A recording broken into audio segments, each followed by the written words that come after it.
জয় হিন্দ, জয় ভারত বন্ধুরা। তোমরা হচ্ছে ডিফেন্স লাভার চ্যানেল। দেখো, অগ্নিবীর আর্মির আমি আজকে যে চ্যাপ্টারটা করব, সেই চ্যাপ্টারটা থেকে একটা প্রশ্ন, দুটো প্রশ্ন তুমি কনফার্ম তুমি দেখতে পাবে। অর্থাৎ তোমার যদি সায়েন্সে 15টা প্রশ্ন আসে, তো এই চ্যাপ্টারটা থেকে একটা থেকে দুটো প্রশ্ন একবারে কনফার্ম আসে।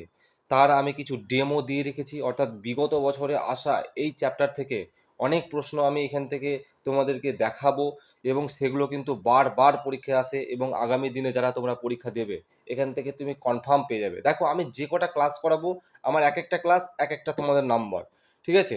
বিরাট গুরুত্বপূর্ণ। তুমি সোলজার জিডি থাকো, টেস্টম্যান থাকো, ক্লার্ক থাকো, টেকনিক্যাল থাকো, nursing assistant, woman military police, তুমি যাই থেকে থাকো না কেন, এখান থেকে একটা প্রশ্ন কিন্তু কমন তুমি একবারে 100% পেয়ে যাবে।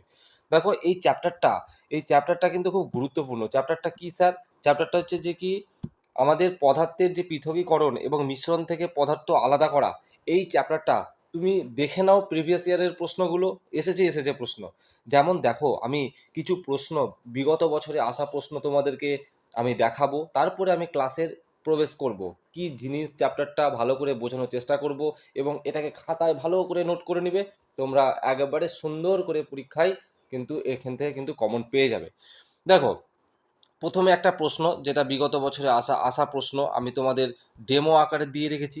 দেখো, জল থেকে জল থেকে অমেধ্য জল থেকে অমেধ্য বা দই থেকে মাখন বা গম থেকে ছোট পাথর আলাদা করার প্রক্রিয়াকে কি বলা হয়?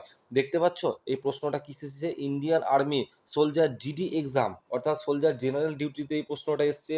তো এটা সঠিক উত্তর হবে পৃথকীকরণ। তো তোমরা এখন এগুলো কেউ কিছু বুঝতে পারবে না, আমি ক্লাসে যখন ঢুকবো তখন সব বোঝাবো। এখন তো আমি জাস্ট কোশ্চেনের ডেমো দেখাচ্ছি। ওকে। তারপরে দেখো, দই থেকে মাখন আলাদা করার পদ্ধতিকে কি বলা হয়? তো এই দই থেকে মাখন আলাদা করার পদ্ধতিকে বলা হয় মথন বা মাথন। এটা ইন্ডিয়ান আর্মি টেটসম্যান এসছে, অর্থাৎ যারা টেটসম্যান ক্যাটাগরি সেখান থেকে ওই প্রশ্নটা এসছে। অর্থাৎ এখান থেকে প্রশ্ন আসবেই। তারপরে দেখো না, আরও প্রশ্ন দেখো। তোমরা প্রত্যেকেই জানো যে আমি ক্লাসে ঢোকার আগে কিছু বিগত বছরের প্রশ্ন দেখাই, যাতে তোমরা বুঝতে পারো যে কোন কোন চ্যাপ্টার থেকে তোমাদের প্রশ্নগুলো আসে। ওকে। তারপরে দেখো, জলে ভারী কণা নিচে বসে যাওয়ার প্রক্রিয়াকে কি বলা হয়? একে বলা হয় অবক্ষেপণ। এটাও ইন্ডিয়ান আর্মি সোলজার জিডিতে এসছে। ইন্ডিয়া জিডিতে এসছে। তারপরে দেখো না, সমুদ্রের জল থেকে লবণ আলাদা করা, অর্থাৎ সমুদ্রে যে জল রয়েছে, সে আমরা লবণ কোথা থেকে পাই? সেই সমুদ্রের জল থেকেই তো লবণটা পাই। কিন্তু সেই সমুদ্র জল থেকে যে লবণটা আমরা বের করি, সেই বের করার প্রক্রিয়াটাকে কি বলা হয় স্যার? তো সেটাকে বলা হয় বাষ্পীভবন, ইভাপোরেশন। এটা ইন্ডিয়ান আর্মি সোলজার টেকনিক্যাল এসছে। তোমরা দেখছো মানে এখান থেকে কোথা থেকে কোন কোন ক্যাটাগরিতে প্রশ্ন আসছে। তুমি যেটাই থেকে থাকো না কেন, টেকনিক্যাল, টেটসম্যান, জিডি, এখান থেকে প্রশ্ন একেবারে কনফার্ম আসবেই আসবে। তারপরে দেখো, তারপর একটা প্রশ্ন হচ্ছে, ধান বা গম থেকে খোসা আলাদা করার পদ্ধতিকে কি বলা হয়? এটাকে বলা হয় ঝাড়াই। এগুলো যারা আমরা গ্রামে বাস করি তারা এটা জানবো, এটা সোলজার জিডিতে এসছে। তো জিনিসগুলো কি আমি আরো ডিটেলস আলোচনা করব। এখন শুধু প্রশ্ন দেখাই, ডেমো দেখাই তোমাদেরকে। দেখো, চাল থেকে ছোট পাথর আলাদা করার পদ্ধতিকে কি বলা হয়? হাতে বাছাই। এটাও কিন্তু কত সালে এসছে? ইন্ডিয়ান আর্মির টেটসম্যানের সোলজার জিডিতে এসছে, মানে টেটসম্যানে এসছে। তোমাদের 2025 সালের প্রশ্নগুলো প্রিভিয়াস ইয়ারে তোমরা ঘেঁটে নাও, পাবে। 2023 সালে পাবে, 24 সালে পাবে, এখান থেকে প্রশ্ন ফিক্সড আসবেই আসবে। ঠিক আছে? তো চিন্তার কোনো কারণ নেই, চ্যানেলের সাথে জুড়ে থেকো। তোমাদের দাদা ভাই তোমাদের সব ক্লাস কিন্তু পর পর করাবে। ঠিক আছে? চিন্তার কোনো কারণ নেই, জাস্ট সাবস্ক্রাইব করে রেখো, চ্যানেলের সাথে জুড়ে থেকো, তোমরা ভিডিও ঠিক পেতে থাকবে। আর এরকম কন্টেন্ট ইউটিউবে ওয়েস্ট বেঙ্গলে তোমাদের করাতে পারবে না, এমনকি হিন্দি চ্যানেলেও তোমাকে করাতে পারবে না। আমার সাজেশনগুলো আমি যা করাবো সেগুলোই পরীক্ষায় আসবে, তোমরা প্রত্যেকেই জানো। ঠিক আছে? দেখে নাও। তো চ্যাপ্টার আমরা শুরু করছি, মিশ্রণ পৃথক করার পদ্ধতি। প্রথমে হচ্ছে জিনিসটা, চ্যাপ্টারটা তোমাকে বুঝাই যে কোনো একটা জিনিস রয়েছে, মিশ্রণ থেকে পৃথক করার পদ্ধতি মানে কি? একটা জিনিস রয়েছে, সেই জিনিস থেকে আমি আরেকটা জিনিস পাবো, একটা নতুন কোনো জিনিস পাবো। যেমন দেখো না, আমি সমুদ্রের জল নিয়ে যখন তোমাকে উদাহরণ দিয়েছি, সমুদ্রের জল থেকে আমি লবণ পাচ্ছি। বা সাপোজ ধরে নাও, তোমরা তো যারা আমরা গ্রামে গঞ্জে বাস করি এগুলো ভালো করে জানবো, আমরা যখন ধান জমি থেকে কাটি তারপরে সেটাকে মাড়াই করাই, তারপরে দেখবে ধানের মধ্যে না কিছু পাতান থেকে যায়, নোংরা থেকে যায়, খোসা থেকে যায়, বা এক্সট্রা আরও কিছু নুড়ি কাকড় থেকে যায়। বাট ওগুলোকে তো আমাকে আলাদা করতে হবে, ওগুলোকে তো সবকটাই মেশিনে, ধান কলের মেশিনে গিয়ে ধান মাড়াই করার পর ওগুলো তো আমরা সব খেয়ে নিতে পারি না। তো খারাপ খারাপ যে খোসাগুলো, চালের খোসাগুলো, তারপরে যে নোংরা নুড়ি পাথরগুলো, ওগুলোকে তো আলাদা করতে হয়। ওগুলোকে আলাদা করার জন্য কি আমরা চাক দিই না বাড়িতে? ওই যে চাক দিয়ে থাকি, বা অনেকে এখন মেশিন, নতুন নতুন মেশিন হয়েছে, সেই মেশিনের সাহায্যে আমরা সেগুলোকে আলাদা করে থাকি। তারপরে দেখো না, দুধ রয়েছে, দুধ দুধ থেকে আমরা দই কি করে পাই স্যার? তাই না? দুধ থেকে দই কি করে পাই স্যার? দুধ থেকে আমরা মাখন কি করে পাই স্যার? এই প্রশ্নগুলোই, এই পুরো চ্যাপ্টারের ওভারঅল এই প্রশ্নগুলোই কিন্তু তোমাদের পরীক্ষায় আসে। তো চলো একবারে পর ভালো করে একবারে আমরা বুঝবো এবং খাতায় সব ফটাফট নোট করবে। তো এখান থেকে প্রশ্ন আসবে, বাদ যাবে না। যেমন বলছে যে প্রথমে হচ্ছে হ্যান্ড পিকিং। হ্যান্ড পিকিং দেখো ইংরেজিটাও পাশে দিয়ে রেখেছি, বাংলাটাও দিয়ে রেখেছি। তোমার যেটা পরীক্ষাতে অনেক সময় হ্যান্ড পিকিংও আসে, আবার হাতে বেছে নেওয়া এটাও থাকে। তো এখন তোমাদের যেহেতু বাংলায় কোশ্চেন, এগুলো বাংলাতেই আসবে, চিন্তার কোনো কারণ নেই। যারা একটু ইংলিশ পারো একটু পাশাপাশি ইংলিশটাও লিখে রাখো না। তোমার অসুবিধা আছে কি, তুমি যদি বাংলায় প্রশ্ন বুঝতে না পারো তখন তুমি ইংরেজি দেখবে যে।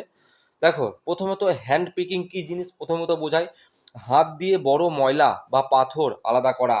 অর্থাৎ হাতের সাহায্যে যখন কোনো আমরা বড় কিছু ময়লা, সেটা নুড়ি হোক পাথর হোক, সেটাকে আলাদা করছি, সেটাকে বলছে হ্যান্ড পিকিং, অর্থাৎ হাত বেছে নেওয়া। একটা উদাহরণ দিয়ে রেখেছি, যেমন চাল থেকে পাথর আলাদা করা। তোমরা দেখবে মেশিনে তোমাদের ধান থেকে চাল আনার পরেও দেখবে চালের মধ্যে কিছু নোংরা থেকে যায়, কিছু কিছু পাথর থেকে যায় ছোট ছোট। হ্যাঁ, তো সেগুলোকে আলাদা করার যে একটা পদ্ধতি, সেই পদ্ধতিকেই বলা হচ্ছে হ্যান্ড পিকিং বা হাতে বেছে নেওয়া, ঠিক আছে। তারপরে দেখো ডাল থেকে ময়দা আলাদা করা। তুমি ডাল রয়েছে, অর্থাৎ এই ডাল, ডাল তো তোমরা প্রত্যেকে জানো, ডাল থেকে ময়লা আলাদা করা। এখানে এক কথায় বলতে গেলে যে এই চ্যাপ্টারটা না খুব গুরুত্বপূর্ণ একটা চ্যাপ্টার, মানে এখান থেকে না প্রশ্ন মার যাবে না, ঠিক আছে। সুতরাং ভালো করে করো, আমি বারবার একই কথা বলবো না। যেমন দেখো থ্রেসিং বা ধান মাড়াই। ধান মাড়াই আমরা কি, প্রথমত তোমাকে সংজ্ঞাটা বোঝাই। যেমন দেখো গাছের যে ডাঁটা, গাছের দেখবে ধান গাছে তো ডাঁটা থেকে যায়, আগার যে কাণ্ডটা থেকে যায়, বা ধানের যে, যারা ধান, সাপোজ এটা যদি ধানের শীষ হয়, মানে এক কথা আমরা ধানের শীষ বলে থাকি, শীষ, সেই শীষগুলো থেকে থাকে না, সেখান থেকে শস্যটাকে আলাদা করা, শস্য বলতে ধানটাকে আলাদা করা। অর্থাৎ ধানের ফ্রেশ ধান চাই আমি, এক কথায় বলতে গেলে ফ্রেশ ধান, ধানের মধ্যে কোনো শীষ থাকা যাবে না।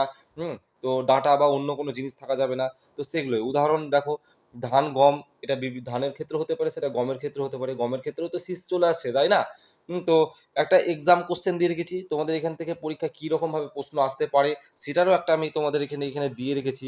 যেমন দেখো যেমন একটা প্রশ্ন দিয়ে রেখেছি যে কি, শস্যকে ডাটা থেকে আলাদা করার প্রক্রিয়াকে কি বলা হয়, তখন তোমাকে উত্তর কিন্তু ধান মাড়াই মারতে হবে, ঠিক আছে। শস্যকে ডাটা থেকে আলাদা করা, অর্থাৎ তোমার শস্য, শস্য মানে কি এখানে, শস্য মানে তুমি এখানে ধান শস্যর কথা বলছো বা গম শস্য। এবার ধান গমের মধ্যে যে আমার পাতান থাকে, বা যে আমার যে এই থাকে যে ধানের শীষগুলো থেকে যায়, সেগুলোকে যে আলাদা করার প্রক্রিয়া, তোমাদের তো এখানে আর ধানের শীষ পরীক্ষায় প্রশ্ন থাকবে না, এখানে শুদ্ধ বাংলা ভাষায় থাকবে, ঠিক আছে। তো আমাদের গ্রামে গঞ্জে যে চলতি ভাষাগুলো ব্যবহার করি সেগুলো তো এখানে থাকবে না স্যার। তো এই প্রশ্নগুলো এইভাবেই আসবে, তোমাকে সেভাবে কিন্তু জানতে হবে স্যার, ওকে। তারপরে আমরা আরও একটা দেখে নেব যে, তো এই প্রক্রিয়াটাকে কি বলা হয়, মাড়াই বলা হয়। বা আরও একটা দেখো, ধান গাছ কাটার পরে ধান দানা, ধান গাছ কাটার পরে ধান দানা, ধানের যে দানা, সেটাকে আলাদা আলাদা করার প্রক্রিয়াকে কি বলা হয়, মাড়াই বলা হয় বা থ্রেসিং বলা হয়ে থাকে। তারপরে দেখো, তারপরে তারপরে আমরা বুঝবো যেটা হচ্ছে উইনোউইং, মানে যেটা হচ্ছে ঝাড়াই করা, ঝাড়াই, ঝাড়াই মানে ঝাড়া, কোনো কিছু তুমি ঝাড়ছো। যেমন একটা সংজ্ঞা দেখলে বুঝতে পারবে ঝাড়াই কি জিনিস, এক্ষুনি বুঝতে পারবে। দেখো বলেছে এটা হলো এমন একটি প্রক্রিয়া, এই ঝাড়াই হচ্ছে এমন একটি প্রক্রিয়া যেখানে হালকা খোসা, যেখানে হালকা খোসা আমরা বাতাসে উড়ে যায়, হালকা খোসা বাতাসে উড়ে যায়। যেমন উদাহরণ দেখলে হালকা খোসা সেটা বাতাসে উড়ে যাবে, এবং যে ভারী দানাগুলো নিচে পড়ে যাবে। যেমন একটা উদাহরণ দিয়ে রেখেছি, যেমন হচ্ছে একটা উদাহরণ ধানের খোসা আলাদা করা।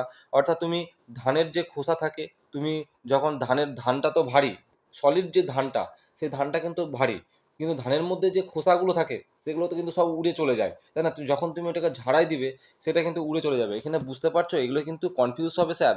এই যে তোমার ঝাড়াই করা আর মাড়াই করার মধ্যে পার্থক্য রয়েছে কিন্তু, মাড়াই করা আর ঝাড়াই করার মধ্যে পার্থক্য রয়েছে। মাড়াই করা জিনিসটা কি, যখন কোনো বোটা, ধানের বোটা, ডাটা, এগুলো থেকে যখন কোনো আলাদা করছি সেটা কিন্তু আমার মাড়াই, বাট ধানের খোসা যখন আলাদা করছি সেটা কিন্তু আমার আবার ঝাড়াই করা, ঠিক আছে। দেখো এখান থেকে এক্সাম কোশ্চেন কি আসতে পারে, তোমাকে বলবে ধান বা গমের দানা থেকে খোসা আলাদা করার প্রক্রিয়াকে কি প্রক্রিয়া বলা হয়, তো এটাকে কিন্তু ঝাড়াই প্রক্রিয়া বলা হয়ে থাকে স্যার, ওকে। তারপরে দেখো সিভিং বা ছাঁকনি দিয়ে ছাঁকা, ছাঁকনি দিয়ে ছাঁকা। দেখো একটা সংজ্ঞা দিয়ে রেখেছি, ছাঁকনি ব্যবহার করে বড় ও ছোট কণা আলাদা করা প্রক্রিয়াকে বলা হয় ছাঁকনি দিয়ে আলাদা করা। তো উদাহরণ দিয়ে রেখেছি দেখো, ময়দা থেকে ভুসি আলাদা করা, অর্থাৎ ময়দা থেকে কি, ভুসি আলাদা করা, একটা নর্মাল বিষয়। অর্থাৎ তোমরা যখন গম কলে বা আটা কলে যখন যাবে দেখবে এক্সট্রা কিছু ভুসি কিন্তু হয়। এবার অনেক সময় ভুসি কিন্তু ধানের ক্ষেত্রেও হয়ে থাকে। ধানের ক্ষেত্রেও কিন্তু ভুসি হয়ে থাকে। তোমাকে যদি বলে ধান থেকে ভুসি আলাদা করার প্রক্রিয়াকে কি বলা হয়, সেটাও কিন্তু সেই ছাঁকনি দিয়ে ছাঁকাই কিন্তু পড়ে। তোমরা এগুলো এগুলো ছাঁকনি এগুলো বাড়িতে করতে পারবে না, এগুলো বড় বড় মেশিন যেখানে কলকারখানা রয়েছে, ধানের মেশিন, গমের মেশিন, সেখানে কিন্তু এগুলো সব আলাদা হয়ে যায় স্যার। ওকে, তারপরে দেখো না, বালি থেকে পাথর আলাদা করা, বালি থেকে পাথর আলাদা করা, অর্থাৎ বালির মধ্যে যে পাথর রয়েছে, হ্যাঁ, তুমি তো ফ্রেশ বালি চাও, তাই না? ছাঁকনি দিয়ে ছেঁকে নাও না, তুমি দেখবে বালি যখন কেউ বাড়ি করে, বাড়ি করার পর যখন বাড়িতে বালি ফেলে, বাড়িতে ফেলার পর বালিটাকে একটু চালি না আমরা, চালি কি চালি না, কেন চালি? কারণ বালির মধ্যে যে নুড়িগুলো রয়েছে, নুড়ি পাথর কাকড়, সেগুলো মোটা মোটা অংশগুলোকে সব বাদ দিয়ে দিই। তো এইভাবেই তো প্রশ্ন আসবে না স্যার, এগুলোই তো তোমাদের পরীক্ষায় প্রশ্ন আসবে। এগুলো না জানলে সবাই ভুল করে দেবে। সহজ চ্যাপ্টার, কঠিন চ্যাপ্টার নয় এটা। তারপরে স্যার পরিশ্রাবণ। পরিশ্রাবণ কি স্যার? যখন কোনো ফিল্টার পেপার বা কাপড় দিয়ে সলিড বা লিকুইডকে আলাদা করি। এটা বুঝতে পারলেন না স্যার? যখন কোনো ফিল্টার পেপার বা কাপড় দিয়ে, ধরে নাও একটা কাপড়ের সাহায্যে কোনো একটা সলিড জিনিস রয়েছে, বা একটা সলিড বলতে গেলে কিনা স্যার কঠিন, এটা আমাকে বাংলায় লেখা উচিত ছিল। সলিড বলতে গেলে কঠিন, আর লিকুইড বলতে গেলে তরল। তরল অর্থাৎ যখন কোনো কাপড় দিয়ে কঠিন বা কোনো তরলকে আলাদা করছি, সেটাই কিন্তু আমার ফিল্টার। ফিল্টার করা মানে কি স্যার? একবার ভাবো না, ফিল্টার করা মানে কি? ফিল্টার মানে বাড়িতে ফিল্টার বসাও না, জল ফিল্টার করো না? জল ফিল্টার করি কি আমরা? ভালো অংশটা খাই জলের, হ্যাঁ, ফিল্টার করার। তো এটাই, যেমন দেখো উদাহরণ, চা থেকে পাতা আলাদা করা। চা থেকে আমরা পাতা আলাদা করি না, চা যে রয়েছে সে চা থেকে পাতাকে আলাদা করে দিই কি করে দিই না? তুমি সাপোজ যখন বাড়িতে চা করো, তুমি চা যখন বাড়িতে করে খাচ্ছ, তুমি যখন চায়ের পাতাটা দিলে, চা কিন্তু কালার হয়ে গেল, কিন্তু পাতাটাও কি তুমি খেয়ে নাও? পাতাটা খাও না। অর্থাৎ যে চায়ের পাতায় যে রংটা ছিল সেটাকে আমরা অ্যাবজর্ব করে নিলাম, অর্থাৎ সেই রংটাকে ফিল্টার করে নিলাম, লাল কালার হোক, সে লাল কালারটাকে ফিল্টার করে নিলাম, কিন্তু যে অবশিষ্ট চা পাতা, তারপরে যে ওর মধ্যে আর কোনো কাজ নেই, আর সেটাকে আমরা ফেলে দিই স্যার। তো সেটাই হচ্ছে ফিল্টার বা পরিশ্রাবণ করা। যেমন হচ্ছে কাদা জল পরিষ্কার করা। এবার অনেকে ভাবো দেখি একবার, এগুলো তো নর্মাল বিষয়, এগুলো তো সব আমরা গ্রামে বাস করি, এগুলো ভালোভাবে জানবো। একটা কাদাযুক্ত জল রয়েছে, একটা ঘোলা জল রয়েছে কাদার মধ্যে, এবার ওই জলটাকে ফিল্টার করব আমরা, তার মানে কি কাদাটাকে আমাকে বাদ দিতে হবে, অর্থাৎ ওটাকে ভালো জলটাকে ফিল্টার করে নিয়ে নেবো আমরা। তো সেটাই তো বলছে এখানে স্যার। ওকে, তারপরে তারপরে কি বলছে দেখো, তারপরে যে উফ, তারপরে হচ্ছে চলো, তারপরে ইভাপোরেশন, বাষ্পীভবন। তোমরা প্রত্যেকে জানো যে ইভাপোরেশন বাষ্পীভবন, প্রথমে তো একটু সংজ্ঞাটা পড়ে নিই না স্যার, তাহলে তো আমরা বুঝতে পারবো প্রত্যেকে। তাপের সাহায্যে তরল বাষ্প হয়ে গেলে কঠিন পদার্থ পাওয়া যায়, সেটাকে বলছে বাষ্পীভবন। যেমন সমুদ্রের জল থেকে লবণ, এই সমুদ্রের জল রয়েছে, তুমি 100 ডিগ্রি সেলসিয়াস তাপমাত্রায় যখন সমুদ্রের জলকে ফোটাবে না স্যার, যখন দেখবি জলটা ফোটাবে, জলটা মরবে, আস্তে আস্তে জল মরে কি হবে, এবার সমুদ্রের জলের মধ্যে লবণ পাওয়া যায়, তাই লবণটা আলাদা হয়ে যায় স্যার। নর্মাল বিষয়, কঠিন একদম নয়, তাই না? তারপরে তারপরে কি বলছে, এইটা খুব গুরুত্বপূর্ণ, এইটা বারবার আসে 2025 সালে যারা এক্সাম দিয়েছে, এই কন্ট্রিফিউগেশন বা ঘূর্ণন পদ্ধতি কতবার পরীক্ষা এসেছে, প্রত্যেক শিফটে এসেছিল অগ্নিবীরে, first shift, second shift, third shift. এই এটা খুব গুরুত্বপূর্ণ। ঠিক আছে, দেখো দ্রুত ঘুরিয়ে বিভিন্ন ঘনত্বের পদার্থ আলাদা করা। যেমন দেখো না স্যার, দই থেকে মাখন আলাদা করা। তুমি দই, এই দইটাকে রয়েছে, মাখন আমরা কিভাবে তৈরি করি? দুধকে একবারে ঘূর্ণন ঘোরায়, ঘুরিয়ে ঘুরিয়ে ঘুরিয়ে ঘুরিয়ে ঘুরিয়ে ঘুরিয়ে আমরা মাখন তৈরি করে ফেলি। তারপরে দুধ থেকে ক্রিম আলাদা করি। দুধ থেকে ক্রিম, যারা ওই বাড়িতে মানে দুধ থেকে কোনোদিনও যারা ক্রিম করেছো, ক্রিম তো সর করেছো দুধের, তারা এগুলো কিন্তু ভালো জানবে। ক্রিম, ক্রিমকে আমরা ঘি বলে থাকি। ঘি, এক কথায় বলতে গেলে দুধ থেকে ক্রিম আলাদা করা মানে ক্রিম থেকেই তো আমাদের ঘি তৈরি হয়। ঘিটাকেই ভাবো না তুমি, ক্রিমটা যদিও ঘিয়ের সমতুল্য নয়, কিন্তু ক্রিম বলতে গেলে উপরের যে আস্তরণটা, দুধের যে আস্তরণটা, সে ক্রিম আলাদা করা। অর্থাৎ দুধকে তুমি প্রথমে তো একবারে ঘুরিয়ে ঘুরিয়ে ঘুরিয়ে দুধটা ঠান্ডা হবে, তারপরে যে একটা উপরে আস্তরণ পড়বে, সেই আস্তরণটাই কিন্তু ক্রিম। ঠিক আছে, তো এই পদ্ধতিগুলোকে কি পদ্ধতি বলা হয় স্যার? সব ঘূর্ণন পদ্ধতি বলা হয়ে থাকে। ওকে, এবার অনেকজনা বাড়িতে তোমরা অনেক রকম প্রসেসে তোমরা করতে পারো, তোমার বইয়ের ভাষার সাথে মনে হবে যে মিলছে না, নাই মিলতে পারে, কিন্তু পরীক্ষায় এইভাবেই কিন্তু ভাষা থাকবে। চলো না, কিছু প্রশ্ন তোমাদেরকে দেখিয়ে দিয়েছি স্যার এখান থেকে, এই চ্যাপ্টার থেকে আমি চাইছি যেন কোনো মিস না যাক প্রশ্ন, মানে এখান থেকে যাই প্রশ্ন আসুক তোমার জন্য কনফার্ম, এসে একটাই আসুক প্রশ্ন, দুটোই আসুক, তুমি মেরে আসবে, একবারে 100% টাক্কা এখান থেকে নাম্বার চাই। দেখো মিশ্রণ পৃথকীকরণ, আমি এখানে কিছু এক কথায় প্রকাশ আমি দিয়েছি তোমাদের আরও ডাউটটাকে ক্লিয়ার করার জন্য। যেমন দেখো, ধান গাছ ধান গাছ থেকে শস্য আলাদা করার প্রক্রিয়াকে কি বলা হয়? একটু আগে বললাম না স্যার আমরা, মাড়াই বলা হয়ে থাকে। ধানের খোসা শস্য থেকে আলাদা করার পদ্ধতিকে কি বলা হয়? এটা ঝাড়াই বলা হয়ে থাকে। অর্থাৎ ধান গাছ থেকে যখন তুমি শস্য আলাদা করছো, শস্য, সেটা কিন্তু মাড়াই। আর ধানের খোসা থেকে যখন শস্য, সেটা কিন্তু ঝাড়াই। দেখেছো প্রশ্নের পার্থক্যটা একটু স্যার? বিরাট পার্থক্য রয়েছে কিন্তু এখানে। অর্থাৎ ধান গাছ থেকে শস্য। এখন তো আমাদের কি প্রক্রিয়া, মানে কি হয়েছে বলো তো স্যার, আমি একটু মাড়াই জিনিসটা না আরো ভালো করে বোঝাবো। এখন তো আমাদের মেশিন হয়ে গেছে। একটা সময় ছিল মানে ধান কেটে এই মানে যারা কাটতো, কাটার পরে মারতো, ধানকে মেরে মেরে ধানকে আলাদা করতো। অর্থাৎ ধান গাছ থেকে ওটাকে তো মাড়াই বলছে। অর্থাৎ তুমি যে মেশিনে তুমি যখন ধানটাকে মাড়াই করছো, হ্যাঁ, ওই যে মেশিনের সাহায্যে, তো ধানটা একদিকে চলে যাচ্ছে, ধানের যে অবশিষ্ট মানে লাড়া যেগুলোকে বলে থাকি লাড়া, সেই লাড়াগুলো কি আলাদা হয়ে যায়, সেই লাড়াটাকেই বলতে চাইছে মাড়াই। অর্থাৎ মাড়াই করার পরে তো তুমি ধান পেয়েছো, সেটাকেই বলতে চাইছি। ওকে, চলো স্যার নেক্সট, তোমরা সব বুঝতে পেরেছো। চলো তারপরে প্রশ্ন দেখো না স্যার, বলেছে চা থেকে চা পাতা আলাদা করার প্রক্রিয়াকে কি বলা হয়? পরিস্রাবণ বলা হয়ে থাকে। সমুদ্রের জল থেকে লবণ পাওয়ার পদ্ধতিকে কি বলা হয়? বাষ্পীভবন বলে থাকে। আমরা প্রত্যেকটাই পড়লাম না স্যার? প্রত্যেকটাই পড়েছি। তারপরে আচ্ছা, একটা একটা গুরুত্বপূর্ণ আমি একটা কথা বলে যাই, যারা না খুব সিরিয়াস পড়াশোনায়, তোমরা ভাবছো, দেখো আমি বাস্তব কথা বলছি ভাই।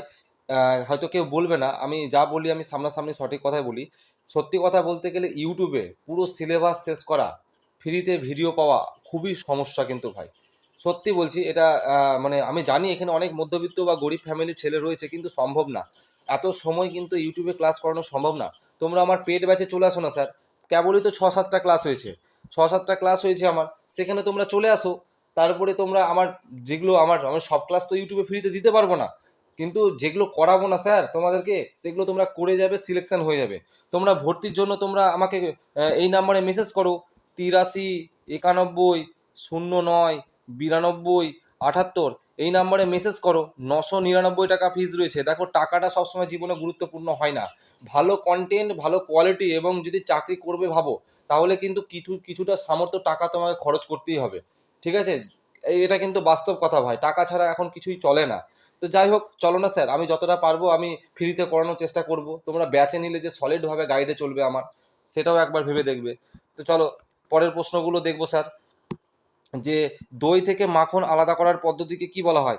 ঘূর্ণন পদ্ধতি বলা হয়ে থাকে। চাল থেকে পাথর আলাদা করার পদ্ধতি কি বলা হয়ে থাকে? চাল থেকে পাথর যখন আলাদা করি সেটাকে হাতে বেছে নেওয়া পদ্ধতি বলি আমরা। তারপরে ময়দা থেকে ভুসি আলাদা করার পদ্ধতি কি বলা হয়? ছাঁকনি বলা হয়।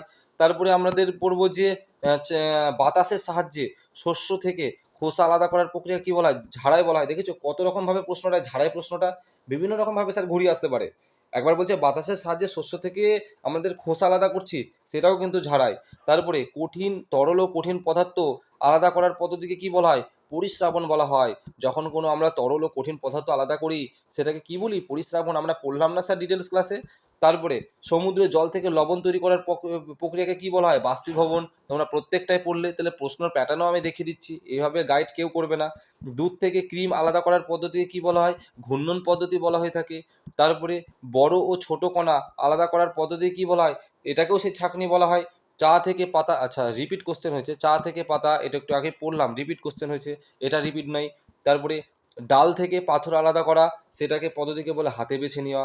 হ্যাঁ, তারপরে দেখো প্রশ্ন না, একই প্রশ্ন ঘুরিয়ে ঘুরিয়ে আসছে, দেখো না প্রশ্ন। শস্য থেকে খোসা বাতাসের সাহায্যে আলাদা করার প্রক্রিয়াকে কি বলা হয়? ঝাড়াই বলা হয়ে থাকে। অর্থাৎ একই প্রশ্ন তোমার ঘুরিয়ে ঘুরিয়ে আসছে। তো এই ছিল সায়েন্সের একটা ক্লাস। আবার দেখা হবে পরবর্তী ক্লাসে। তো সবাই সুস্থ থেকো। জয় হিন্দ, জয় ভারত।